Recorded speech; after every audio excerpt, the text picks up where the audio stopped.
Tap into the psychology of engagement and more. This is where we talk about life, learning, and everything in between. This is the Lifelong Podcast, a show for those of you who love to ask why. It's because we're marketers.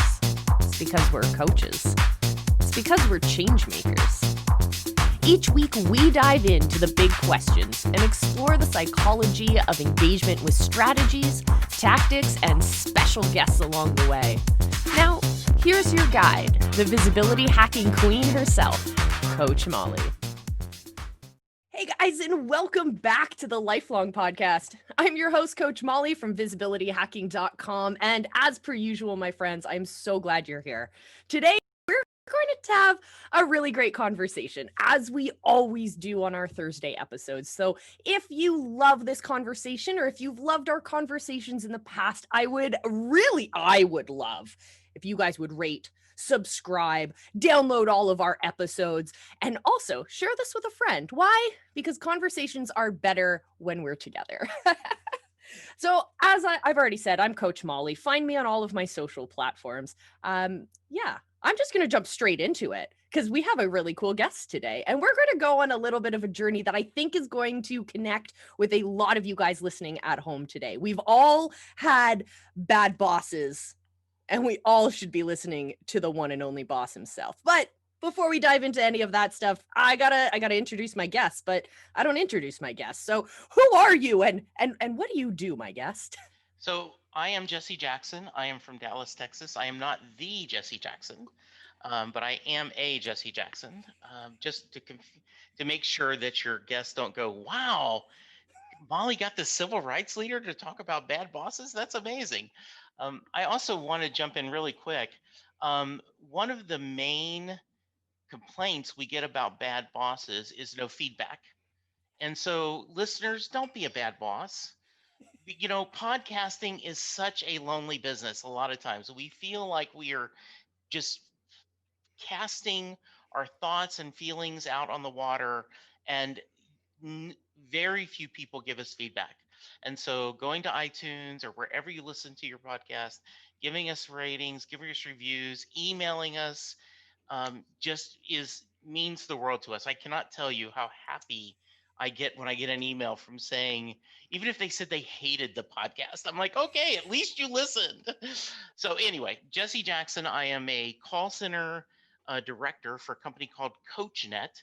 We do RV. Um, we do roadside assistance for RVs. So we are one of the few industries that the pandemic has actually been good for us in a sad way, but everyone wants to go on vacation still. So you rent an RV or you buy an RV because you can be socially distanced and safe. I've been in the contact center business for over 30 years, and I have had some bad bosses, and I can't wait to talk to you about this, Coach Molle. So before we talk about bosses, explain to everyone listening at home what exactly a call center or what is it exactly that you guys do? And how would we as customers relate to that part of the world? Yeah, so back in the day, they used to call them call centers.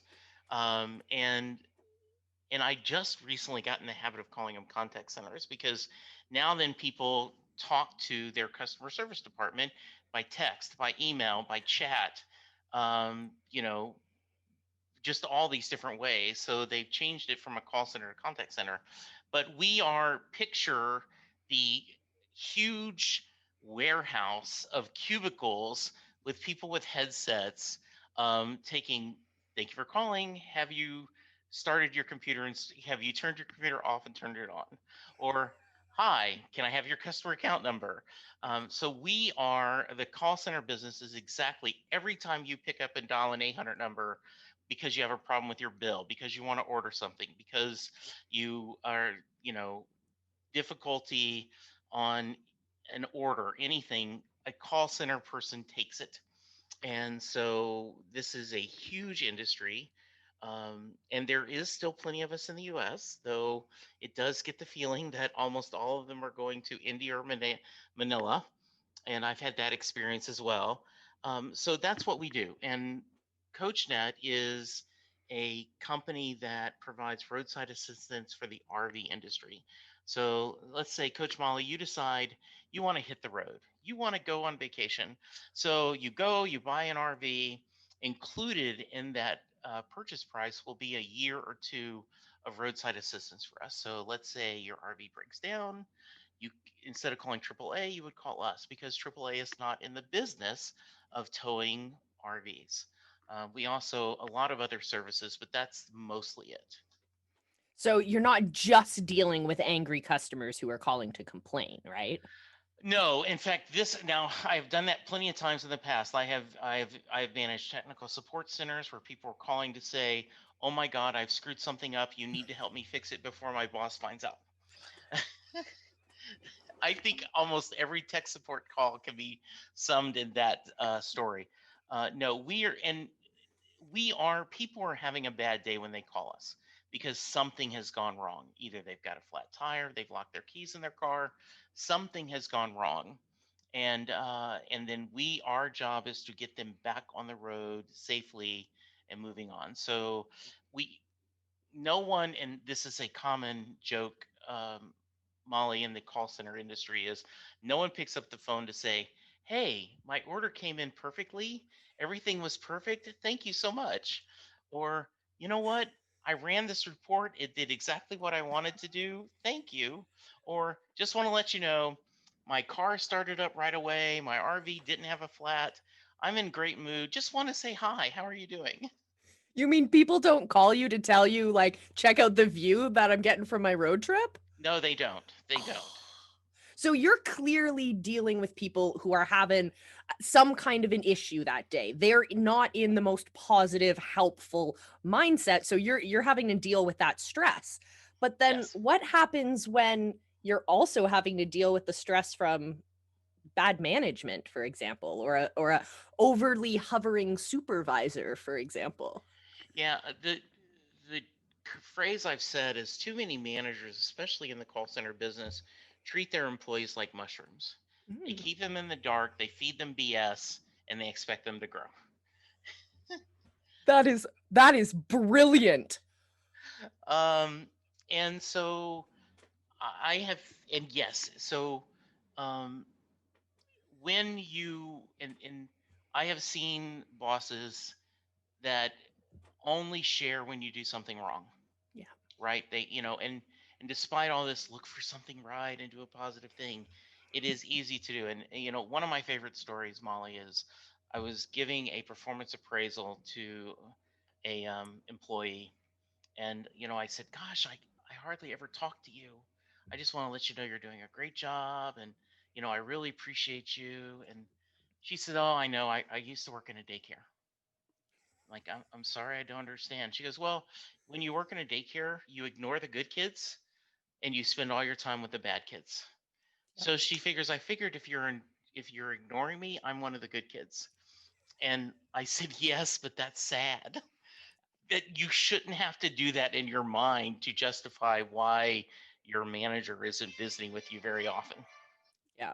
We Yeah. definitely need to make sure that we're as managers, as supervisors, that we're working with our team. And I love this analogy of mushrooms. Like, as much as I love my mushrooms, Yes. it's true. Like, you need to make sure that your team, regardless of what your hierarchy looks like or how many steps away from the C-suite these staff are, everyone needs to be kept in the light of what's going on so that they can make the best decisions. They need to be fed a lot better than just BS so that, again, they can give the best to their customers, the best information. But also, when we treat our employees like that, when we respect them, when we give them what they need to thrive, they're able then to not only give better information for our customers, they give a better personality, especially in an industry like yours where people are calling you and they are stressed. You need Yeah. to handle them emotionally as much as you need to handle what they're actually calling about. Yeah. Coach Molly, one of the things that my boss says when he is pitching to get new business, when customers are doing a tour, potential customers, he said, our callers are having one of the worst days of their lives. Yeah. And we want them, when they get the NPS survey, to rank us as the same way they would if they were spending the night at the Four Seasons. we have that high of an NPS goal. And you know, I heard this story once, um, and I think it was Michael Irvin who, the former Dallas Cowboy receiver, he talked about that you fly to Vegas and you lose money, and then when you come back home, you're telling all your friends that what a great time you had and you can't wait to go back. That if your brother had just taken $200 of your money, you would have been complaining and, saying, "I can't believe this." It's all how it's presented, and it's the experience. Yeah. So, um, I think all of your listeners can think of an example when they called someone to get help, and maybe they weren't able to get help, but they felt like the caller cared. The Yeah. caller gave them as many options they could. And, when they get off the phone, they maybe ask how to go. Well, they weren't able to help me, but they gave me these suggestions. Yeah. They Um, help move the ball down the yes. field a little bit. Yeah. Yeah. Go ahead. Oh, I was going to say I used to work in at a somewhat popular video chain that now no longer exists. So people would Yes. come to us on their only Friday night, right? People who have worked hard all week and they just want to relax. They're on their way home, they want to pick up a movie, some snacks, and then just veg out on the couch. And it was my responsibility to make sure that they had the right movie in their hands that was going to match the mood, their family environment. It was going to be the right length. It was going to be in the right language. I am a foreign film buff. Yeah. And so I would have people who would come from miles, like 30 miles away, so that they could come get my recommendations. And it's because I cared about my people. When I Yes. look at other people that I've worked with, even outside of that teenage job I had, when employees are met with a customer who is upset or who's angry or who has a question or a frustration, a lot of our initial reaction is to build up that wall, put on those defenses, and then be like, okay, stop yelling at me, it's not my problem, and I want to escalate this to my supervisor, but I know if I do, my supervisor is going to get upset. Yeah. So how do you handle that? How do you make sure that you are there giving the best possible customer service, and as you mentioned, giving them as many options as possible? How do you do that?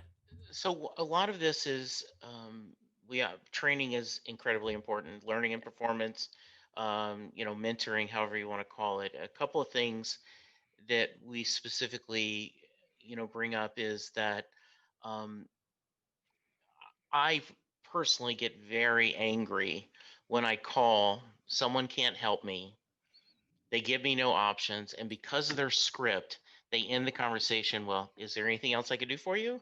And I go, you didn't do anything for me. Yeah. I know your script says you have to say this, Yeah. but don't do it. You know, at least have enough sense to say, well, I know I wasn't able to help you with this item, but while I have you, is there anything else I can do?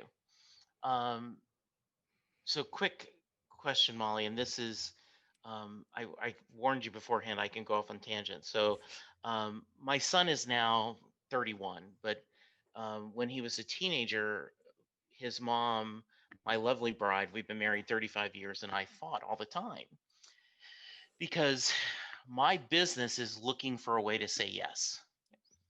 As a mom, she was just no. So my son would go, hey, can I go to a party? No.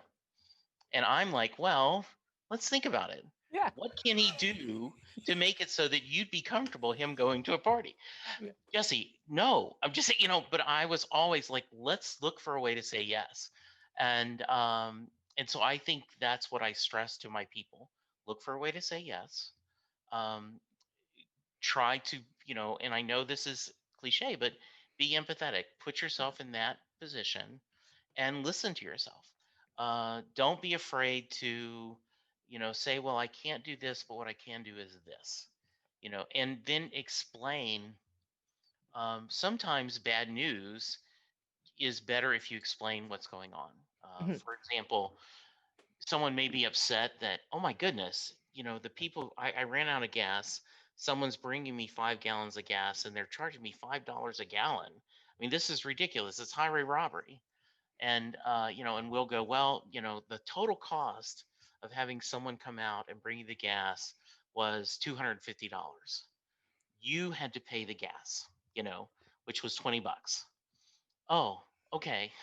So, uh, and that's just a kind of a exaggeration, but and too many people, um, and when we get to specifics of bosses not understanding circumstances. For example, I've had bosses that, um, I love this one. You know, service level in the call center business is what percentage of the calls were answered in X amount of minutes or seconds. Yep. So we had a 90% service level for the day, which is very good. But from 5 to 5:30, we got two calls and only one of them got answered within the parameter. So it was a 50% service level. So my boss is like, "What happened this half hour?"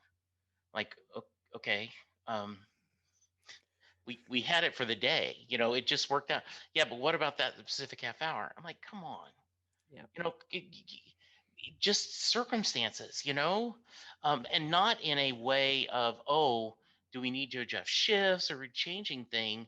This was just a bad day. So you look for trends, and that's my first thing. When you see a trend of things going on, that's when you can address it and talk to an agent or talk to your management team. The other thing is listen, care what they're saying. And I know that seems crazy, right? Like, well, everyone listens, but they don't. Yep. They come in with a thought. I know what it's going to be. I know what it's supposed to be. How many times have we heard it's my way or the highway, Mm-hmm. right? And you're like, but that isn't necessarily right, and especially I think in any service industry, the people on the front line know what's going on. When you worked at the movie place, you knew more than the district manager that had four or five stores. You knew more about what your people wanted, what was working, what wasn't working, what space.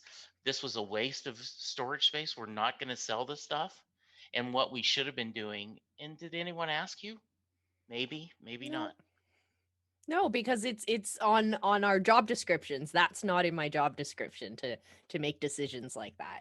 Yeah. And we get so stuck in that sometimes. And sometimes it works. And one of my favorite thinkers right now is Jordan Peterson, and he talks about how companies need both liberal thinkers and creative thinkers who are going to be innovative, and they're going to push boundaries, and they're going to do things differently because that's how they're wired.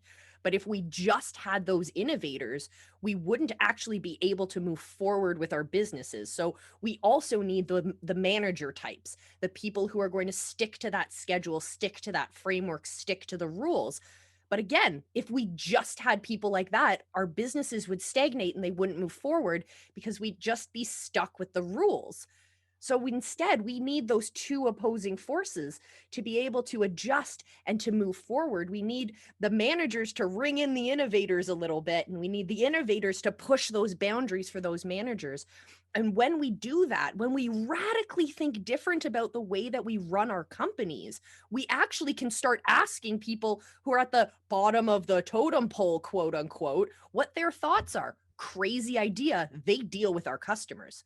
So in a call center, for example, like if your whole job is answering the phone and getting people's complaints and figuring out where people are having trouble with your product, it would make sense to me as a CEO to sit down with that whole team and say, guys, what are those trends? Because if you guys are seeing them on the front line, then that means we up top need to do something different so that you guys can stop answering those phone calls and instead be answering calls about something else, continuing to move that business forward.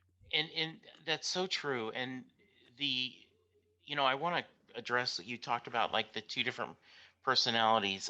One of my favorite quotes, and I use this all the time when I'm interviewing, when I'm bringing in someone to my management team, is I'm a huge Aaron Sorkin fan, and I love the series Sports Night. And there is a scene where Robert Guillaume's character is talking to Jeremy, and he said, If you're dumb, you surround yourself with smart people. Yep. If you're smart, you surround yourself with smart people who disagree with you. Yep. And I think there's a lot of truth to that.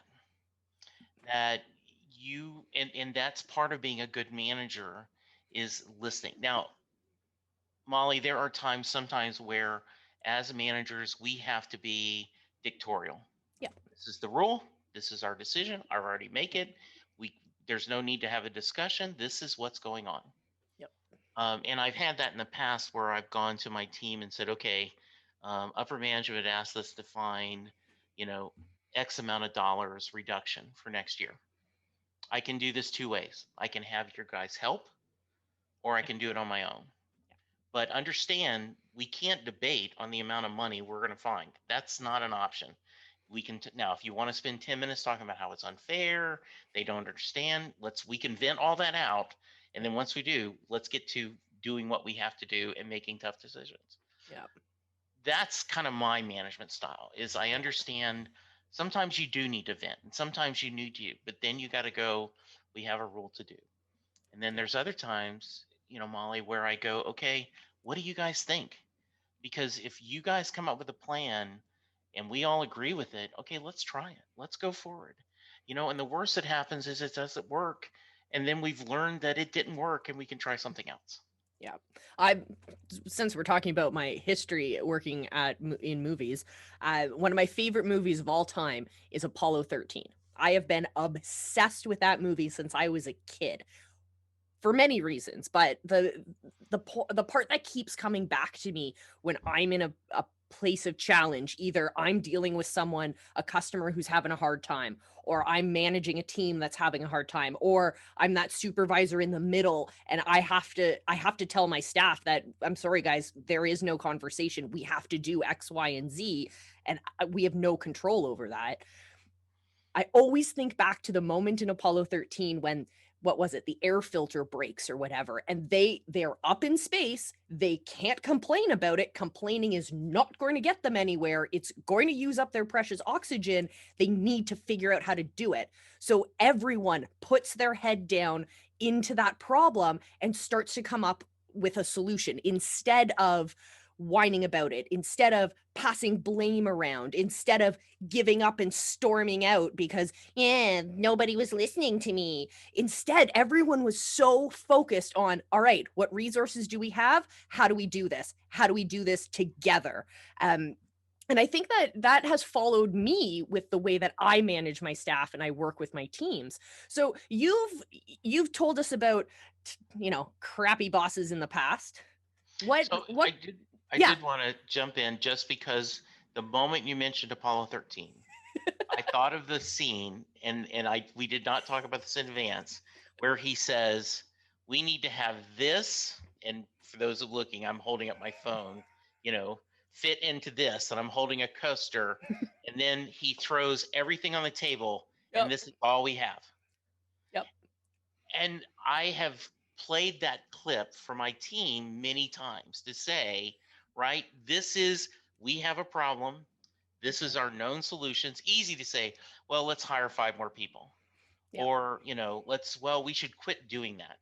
You know, we should, we, you know, we should have our customers explain to the, better, Yep. so they won't ask us these questions. And you're like, nope, Or this, management needs to adjust yeah, something. yeah, No. Right this here, right now, what's on this the table? item needs to fit in this item, and this is all we have. So you and I are in sync for that. So anyway, go back to your question. I'm sorry. So we've had really bad bosses in the past. I think both of us, and I think most of all of everyone who's listening right now has had a bad boss of some sort. Maybe they didn't listen to you. Maybe they treated you like a mushroom. Maybe they treated you like maybe they kicked you out of the airlock on if you were on Apollo 13 because you were complaining too much. I don't know. But we've all had bad bosses. What kind of stuff have you learned from them? And then how do you apply that to your position now? So very early in my call center business, I was an agent, and I got pulled into my manager's cubicle, and he said, "Hey, I just want to let you know that we're going through everyone's attendance, and you don't have an attendance problem, but you've had 3 unexcused absences, and so just want to let you know that just at 6 is a verbal warning, 7 is a written warning, 8 corrective action plan. Just want to let you know. And so I sat back at my desk and I go, I've been here 6 months and they've never talked about this before. And then I heard people complaining that all of a sudden they are on a written warning. They're on a verbal warning. And so when I became a acting supervisor, when someone called out sick, I immediately pulled up an email and said, "Hey Sarah, are you now at 1 unscheduled absence? At 6 you're at a whatever." Yeah. And so I started emailing that. So that way because I said, I want to be notified right away. Yeah. And a couple of agents would complain like, "Jesse, I'm calling you and you're saying, oh, I hope you feel better. And at the same time, you're sending an email, giving me a point." I'm like, I do hope you feel better. I'm just saying, I don't want you to be unaware of where you at. And um, so that was someone I'm like, they're not communicating to me. I think we need to communicate to people. You Yeah. know, we, I saw in the past like people like, well, just not giving people time off like on the holidays, and just there seemed no rhyme or reason to it. So when I first became a manager and we were 24 hours a day, 7 days a week, I sent an email out saying, okay, holidays are coming up. If you want off the Friday after Thanksgiving, you need to work Christmas Eve. And if you want to be off Christmas Eve, you need to work the Friday after Thanksgiving. And what was amazing, Molly, is about half the team wanted each day. So it worked out. And everyone was happy because, like, oh, I want that 4-day Thanksgiving weekend, or I want, that Christmas long weekend. And everyone was happy because you just told them up front, here's what I'm expecting. This is only fair, and it works well. I Yeah. and I know people listening to this right now will go, well, you're being overly optimistic, Jesse, because there are some people that no matter what you say, no matter what you explain, they're going to complain, they're going to whine. And I agree. Um, the story I tell my morale committee is, understand everything you do. A third of the people love it, a third of the people hate it, and a third of people just won't care. So when you're planning a party or you're planning an event, understand third will love it, third will hate it, third won't care. The idea, though, as a manager or as a morale committee or anything else, you do enough ideas that three rotates so that someone is always happy about that. Tell me about this morale committee. That sounds okay. Before you answer that, the reason I'm asking is because we get a lot of people who step up into management and supervisory roles. They're not necessarily trained to be supervisors or managers when they get that promotion. They've been doing their job. They've been great at it. They've showed a little bit of experience in their job, and then sometimes the managers will be like, "Oh, well, that's the next person we'll pull up to be a supervisor." But they're not necessarily the best at doing that job. And they tend to repeat the same behavior that they experienced when they were working.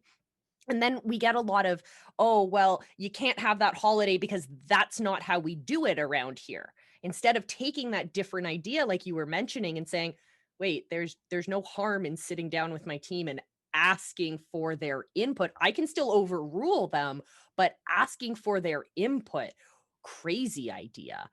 Well, Crazy right, Coach idea. Molly. I mean, um, when when Chris was little, we had a wonderful pediatrician, and she was explaining that the reason why you watch all these doctor shows that they're working 30, 40 hours in a row, these, interns or residents, Mm. is because, well, that's what I had to do. Yeah, That's what I had to do. And so you find that sometimes we're like, well, I didn't get any management training.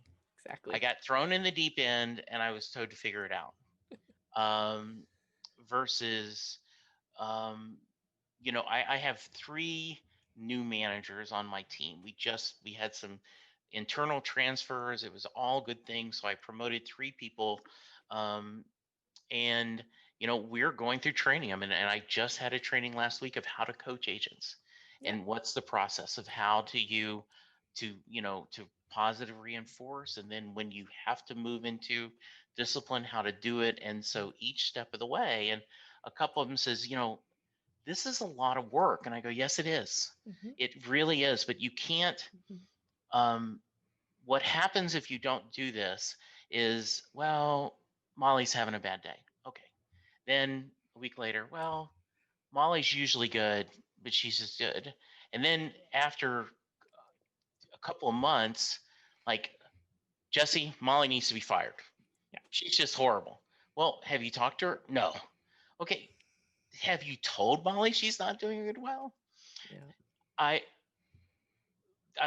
this is embarrassing, but I'm also kind of proud of this. Um, I go back to my pediatrician I was just talking about. My son was 2, 3, and she said, he is strong willed. You should go get the book, The Strong Willed Child by James Dobson. And I'm not supporting, I know James Dobson has a lot of other things that you may not support, but the book was about you can't hold your child accountable unless you've told them what you expect them to do. Yep. And I went, well, that works for employees too, Yep. right? You can't hold them accountable unless you've told them. If you haven't told them this behavior is unacceptable, but Jesse, everyone should know. No, they don't. They don't. I mean, and so, and that's something where I would, like, I remember going into meetings and a boss asking for a report he'd never asked before, Yep. and unhappy I didn't have it. And now, did I have it every other meeting? Yes. Did he ever ask for it again? No. But right? Like, I know people are talking to their headphones right now going, yes, my boss has done that too. Yeah, I remember working at a variety of different summer camps when I was younger. And that was such an incredible experience that I hope every young person has the experience to work in a summer camp, because you learn about leadership. You learn about managing and supervising other people when you're 15, 16, 17 years old. And in that experience, it was wonderful because my coordinators were awesome at teaching us how to sit down and coach your staff, who might be your best friend, who might be someone you absolutely despise from high school, maybe. And no matter what that external relationship is, it's about what you actually did on the job. And you cannot put on someone's end of year evaluation that they were horrible at X, Y, and Z if you do not have proof that you've spoken to them multiple times, that you've given them different options and ways to work around that situation. And you have to have all of that documented. And it's not, having everything documented is really helpful from a managerial perspective when it comes to having to terminate a staff, or when you're like, this isn't working and we have tried these 9 different reasons. It's all documented. We have the back and forth. But the power of it is not in what the end result is, in having that massive packaging for whatever reason. The power of it is in those individual moments when you're able to say at the end of the day, Sarah, what you did today with that camper was incredible. I know it's not in our job description and I know it's not in what we were expecting of you, but I just want to say I noticed it and I think it's awesome. And it really impacted your team in a positive way. And I just want to highlight that. And then to be able to go to the team as a whole and say, this was incredible behavior. And I want to call that out in front of all of you guys, because that helped all of us. So I want to thank you for doing awesome jobs. And I want to thank my whole team for being there for each other. And let's keep going. Let's keep doing these awesome things together. And that way you're increasing that morale. You're showing by example what is great behavior.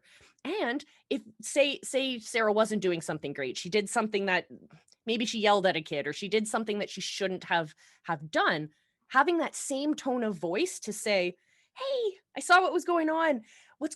what's happening? Was that too much to handle? Is there something that I can do to best support you? Here are different ways that we can work around it.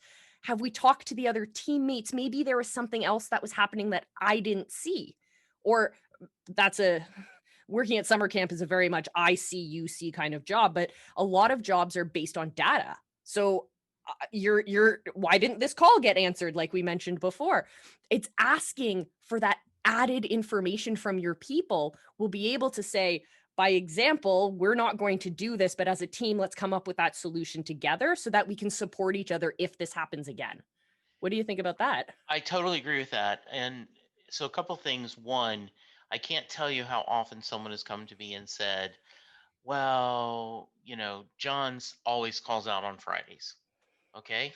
Have you done the research? Yeah. And then, go back for the last 6 months, look at his call outs, and then come back to me and go, oh, yeah, seems like he does call out a lot on Fridays. We should talk to him. Yeah. Or no, it's just twice in the last couple of months.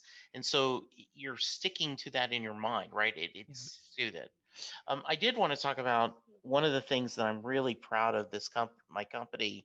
Um, this was in place before I started. We have core values: Mhm. honesty, humility, integrity, family, excellence, courage, servant's heart. Nice. And those are our values. And once a month, we have the RV awards, our values and recreational vehicle, kind of a pun. That's cool. And every employee is allowed to nominate another employee for an RV award.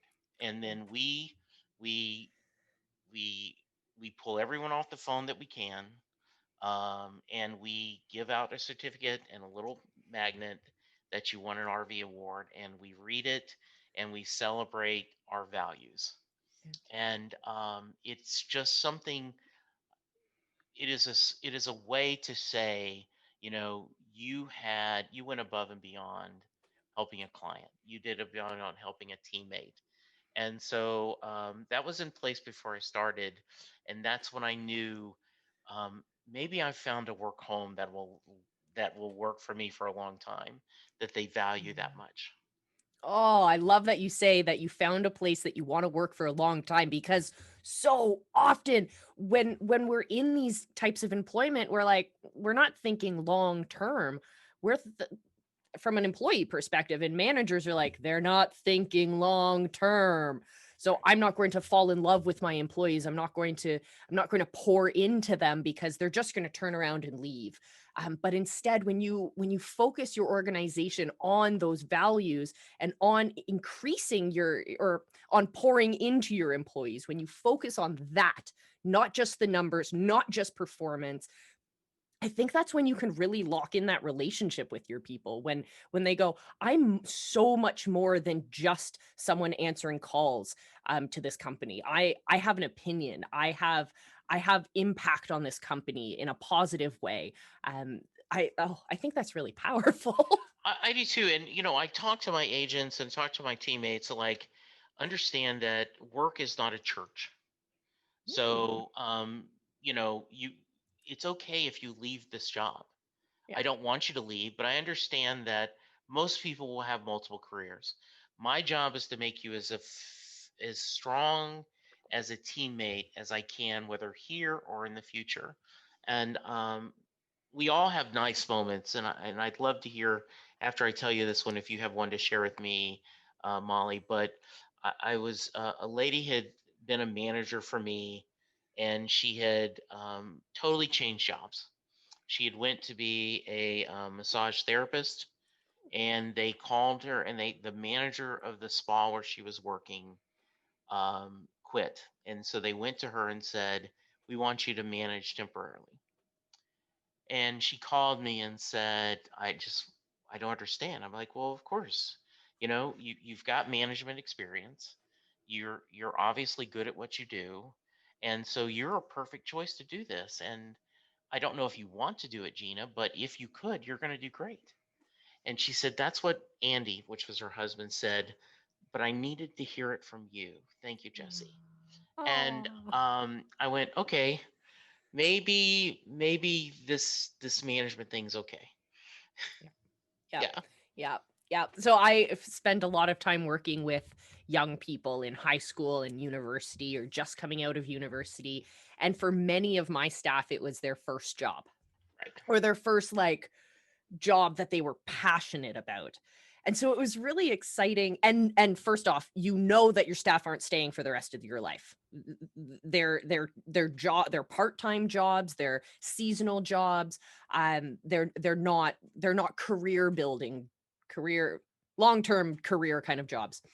So I know that going into it. So I know I am going to pour everything into these employees because they are sponges at that age and they are ready and willing and excited.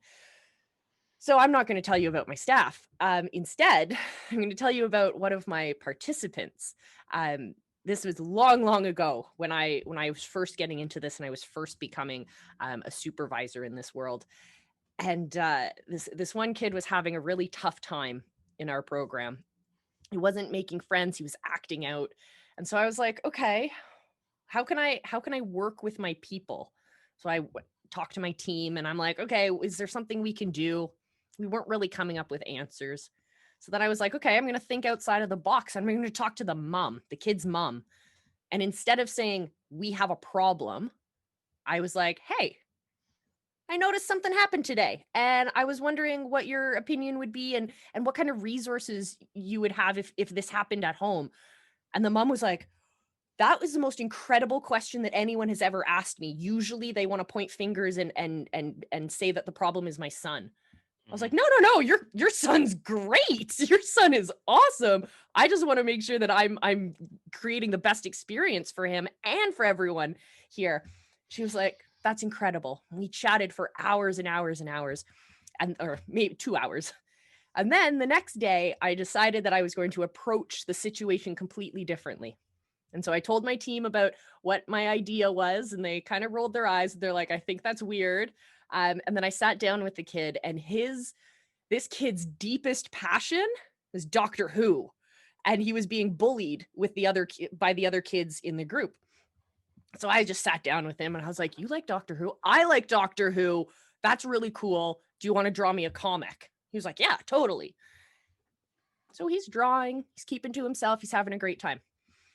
I go off, do my work, and he comes up to me and goes, hey, can I get more pages for my comic book? Can I take them home? Usually we're not supposed to, but I was like, yeah, totally. As long as you bring it back to where I want to see it. And he brought it back and it was pages and pages long, colored to the T. And what it was an adventure, a Doctor Who style adventure where he was the doctor and I was his companion. And we were going around to these different galaxies and these different planets and dealing with these situations that reflected what he was experiencing with his peers and his group. And it was so neat to see this different way of thinking. And so as a team, we had a big debrief that day after work with the whole team, and I was like, guys, this was the weirdest thing I have ever done, but it had such an incredible impact. And so I teach every staff I ever have worked with the importance of getting to know your people, either your staff that you're working with on your team, maybe the people who are part of your programs. And the best part is that kid grew up and became one of my staff, Oh, and nice. he tells that story better than I do. And it's understanding that those relationships are going to last forever. Maybe Yes. you're part of that dialogue and that relationship, or maybe you're just a character in the story that gets told years down the line. But you, as a manager, as a supervisor, as a team member, you have a lasting impact on the people that you serve. And if you screw that up, then you're going to be known as the bad boss. Exactly. But if you step into it, you're going to be known as that incredible boss who changed their life. So your story is a perfect example of what I try to do, and I try to talk to my team. Everyone is unique. Everyone is different. Um, you know, and instead of trying to make them all fit in a cookie cutter, look for someone's unique talent and see if there is a need in the company that matches that. Yeah. Maybe someone is really good at email communication. So instead of having him or her try to work on the phone, have them take over email support, right? Like someone is it just they're someone who is a really great artist. Like, okay, yes, they still have to do their job, but when it's time to do new bulletin boards or to decorate like a lot of call centers have the big glass window that you look in and you look like you're the fishbowl. But have him paint that Yeah. and that way celebrate. Um, I one of my other passions is I do a Doctor Who podcast. So that just made me smile. And because yeah, I think that's great. I think the idea of finding an employee's passions and talking to them and sharing with them. We had an employee who was almost Eeyore-ish. Okay, and he was just um, he had just started. We had rehired him, and and he was talking, and he mentioned some book, and I said, "Oh, I tell me about that." And so I started talking about some science fiction books I had read, and he lit up because he had never had anyone show an interest. Um, and so I was really happy. I had someone come the other day at my desk and like, "Hey, can we talk football for a minute?" Sure. Like, well, I'm a Philadelphia Eagles fan. I said, that's okay. I said, with my Bruce Springsteen fandom, I have tons of people that are on the East Coast, and we spent about 10 or 15 minutes. She spent her whole break sitting at my desk just talking football. And just Oh. and it made my heart happy that, that she just wanted to spend the time talking to me. And that's a perfect segue to stop talking about bad bosses and talk about the boss himself. So you have, well, you mentioned your Doctor Who podcast, but tell me more about your Springsteen podcast. Yeah, so in about 5 or 6 years ago, Lynette Carolla, Adam Carolla's wife, she did like 5 or 6 episodes where she talked to different friends of hers and Adam, celebrities, about their Bruce Springsteen fandom. And she quit doing it. And I was really wanted to hear more of those. And so, in the spirit of lighting a candle instead of cursing the darkness, I had already been doing a Doctor Who podcast. I was doing a Castle podcast. They had Nathan Fillion show, and so I went to the guy who runs our network and I said, I want to do a Bruce Springsteen podcast. He goes, okay, but what is a Bruce Springsteen podcast? And I said, well, what I do is I want to reach out to different Springsteen fans and just talk about their fandom. And he said, okay. So it's called Set Lusting Bruce, the Bruce Springsteen podcast. The reason it's Set Lusting is one, Bruce usually when he's touring does a different set list almost every night. With social media, fans who are at the show tweet the set list as it's going. Oh, he played the River. Oh, he played Atlantic City. And then the people who aren't at the show watch, and if he does a rarity, instead of set listing, they start set lusting. I wish I was there. So that's where the title came from. Oh, Um, that's cool. I have been 5 years, over 600 episodes, probably 15, 20 different countries. I've had Russia, I've had France, I've had UK, I've had New Zealand, all kinds of people in the state, Canada, and what they do is they just we talk and we talk about what about Bruce's music moved you. They tell stories about his music. I've had a writer um, that Juniper, the girl who was born too early, um, her dad talked about that she was born in neonatal, and they read Harry Potter to her and played nothing but Bruce Springsteen and Bob Seger music, and she's now fine. Yeah.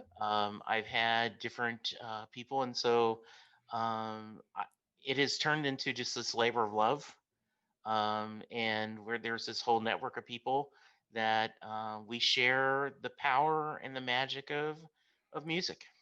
Oh, that's awesome. Side question. You have a Doctor Who podcast. You Yes. did a Castle podcast. Where's your Torchwood podcast? So we just did, by the way, we did a Torchwood month last year we picked 3 or 4 Torchwood episodes and talked about them. We did. Next Stop Everywhere is the Doctor Who podcast. Um, so now then we're going to lose your audience, but I found Doctor Who through Torchwood. Oh my I goodness. watched Torchwood first because I was a huge Firefly fan, Yep. and someone said that Captain Jack and Malcolm Reynolds was the same character because they both wear long coats, they Yep. both have pistols. Yep. And so I said, well, I'm going to watch this Torchwood. So I find it. And so I watched it, and I went to my friend who had been a Doctor Who fan forever. I said, I really like Captain Jack. What episodes in Yep. Doctor Who is he on? He said, well, it's just easier here. And so he gave me the Christopher Eccleston DVDs, and I watched it. And that's how I found Doctor Who, is through Torchwood. Oh my goodness. Okay. Huge nerd. So Yes. Firefly clearly Yes. greatest. Then I got into Doctor Who. I got into Doctor Who when the new series started Sure. with Eccleston, which was great. So I have this super nerdy game that I play, and I'm Okay. sure you'll play along one day. Take actors and create a timeline of their life based on the characters that they've played. They don't need to be in order of the when movies or TV shows came out. Okay. They're just the same person. So Captain Jack, yeah, totally. Or my favorite example would be Tom Hanks. So yeah, we watched a lot of Tom Hanks' life when he was growing up in Forrest Gump, and that all happened. And then we move, and he ends up being on a deserted island. He's got this great life story.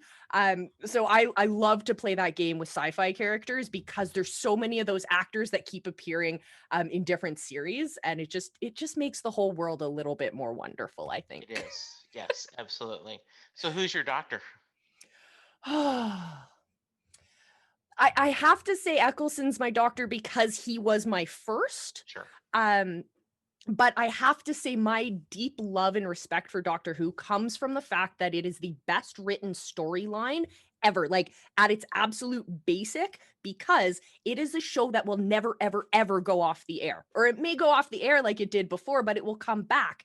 And it can come back no matter what budget your production has, because it is literally written into the DNA of the main character that they can come back as they could come back as a cyborg one day, they could come back as a woman, they could come back as a man, they could come back tall or short or from this world or from like that. I think is the most incredible part of the whole story. So yeah, but I love Christopher Eccleston. He's just so straightforward. So in the grand scheme of things, there are a lot of things that I regret, but having him as the doctor only one season, Yeah. if we're talking about not serious issues, is a tragedy because I Yeah. would have loved to seen him do other things. Absolutely. Hey, yeah, I think we could get a petition going. We could Yeah. bring him back. And the So thing is, it wouldn't be weird if he came back. he's going to do Big Finish audios. He's going to do audio dramas. So yes, absolutely. Yeah. Ooh, I love it. I love it. Yeah. All right. Well, it's time to wrap this conversation up, but we will continue this conversation on your show one day because Absolutely. I am a nerd, and I am proudly a nerd, and I let that flag fly. Wonderful. I love that. Well, we'll have to have you on not only Next Stop Everywhere, but also on Set Listing Bruce. So you've got 2 appointments now you've got to make. Oh, fabulous. I love it. Any last words for those listening at home? So I think what I would urge you to do is to, and I know this is a cliche, but the golden rule, right? Treat others as you wish they would treat you. Remember, just understand that often bad news can be softened if you explain the reason why, Yep. listen to people's concerns and feedback, and just care. Yeah. If you care and you're, you know, right, if you can fake empathy, you've got it made. But the reality is, if you really care, which you should, if you get into management, you should care about your people. It goes a long way. Yep. Absolutely. Treat others the way you want to be treated, not necessarily the way that you were treated. That Absolutely. is a great way Yes. to round up this conversation. Well, Jesse, thank you so much for joining us today. It's been an absolute blast. For those of you listening at home, make sure you check the description and check out Jesse's podcast, plural, 2 of them. All of you sci-fi nerds, call to action. We ride at dawn. Guys, thank you so much for listening. I'm Coach Molle from visibilityhacking.com. It's been an absolute blast. I will see you on Saturday for our next episode of the Lifelong Podcast, where we dive back into the psychology of marketing. I'll see you then.